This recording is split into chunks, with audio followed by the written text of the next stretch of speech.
Hi everyone, welcome back to Login Page.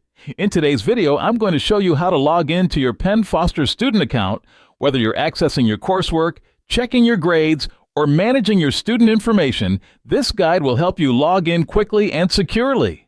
Let's get started.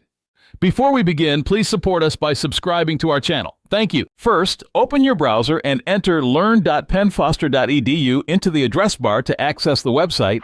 I added this website link in the description field. You can click from there. On the website that opens, enter your username, email, or student number here and click Continue.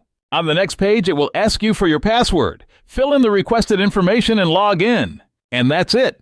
Logging into your Penn Foster student account is simple and secure.